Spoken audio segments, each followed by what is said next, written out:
Mais je prouve et je montre que là, actuellement, mon téléphone, qui est un téléphone comme le vôtre, enregistre ce que j'ai dit. Non pas que j'ai activé quoi que ce soit, mais simplement raisonnons un peu. Si la commande vocale « OK Google » entraîne une réponse de Google, sans que autre chose que la commande vocale puisse entraîner, c'est que le micro était actif, c'est que le micro reconnaît ce que je dis.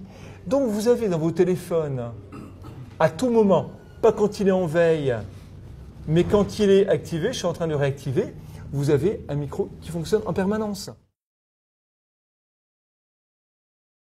Un exemple très simple avec Android, qui est le système d'exploitation qui appartient à Google. Android, comme Siri, Android permet de faire des recherches vocales. Mais je vais vous montrer quelque chose qui est vraiment étonnant. Faisons une recherche. OK Google. Recette de la tarte aux poires. Selon l'atelier des chefs, étalé en... Donc on s'aperçoit qu'il y a une reconnaissance parfaite de la voix et j'ai les résultats de mes réponses. Par contre, il y a quelque chose qui est vraiment intriguant. Je vais aller sur My Activity Google, qui est la page offerte par Google, qui vous présente l'ensemble de votre activité sur Google. J'actualise la page, on va pouvoir réécouter la requête vocale. Et écoutez bien. Faisons une recherche. OK Google. Recette de la tarte aux poires. Pour le plaisir, on va le réécouter. Faisons une recherche. OK Google. Recette de la tarte aux poires. Qu'est-ce qui s'est passé? Google a tout simplement enregistré les quelques secondes qui précédaient OK Google.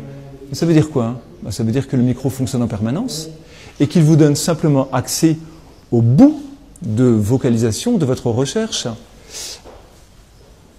Je ne sais pas si vous le saviez, mais il est clair que vous avez ici un outil qui potentiellement peut enregistrer absolument tout ce que vous dites. Alors, on peut s'en effrayer, on peut s'en réjouir. J'ai envie de dire que c'est une position personnelle. Ce qui est plus gênant, par contre, c'est que peu de gens le savent. Quand quelqu'un me dit qu'il n'a rien à cacher, je lui demande... Alors, quand quelqu'un me fait cette remarque en conférence, je lui demande son nom et son prénom. Et comme généralement, j'ai une présentation PowerPoint et que je déroule, j'ai un accès à Internet, je lui demande son nom et son prénom et je commence avec mes techniques avancées de recherche à trouver des choses sur lui.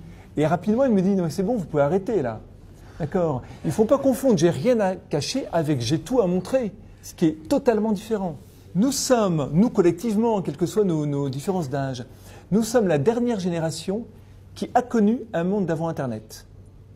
Nos enfants ne connaîtront que le monde Internet, vivront et nageront et pourront se mouvoir dans un monde qui est totalement numérisé. Nous sommes la dernière génération, dans l'histoire du monde ou du temps, si on veut employer des grandes phrases, qui pourra changer les choses. Donc on a une responsabilité fondamentale. Un enfant qui naît aujourd'hui grandira sans aucune notion de vie privée. Il ne saura jamais ce que signifie avoir un moment à soi, avoir des pensées qui n'ont été ni enregistrées ni analysées.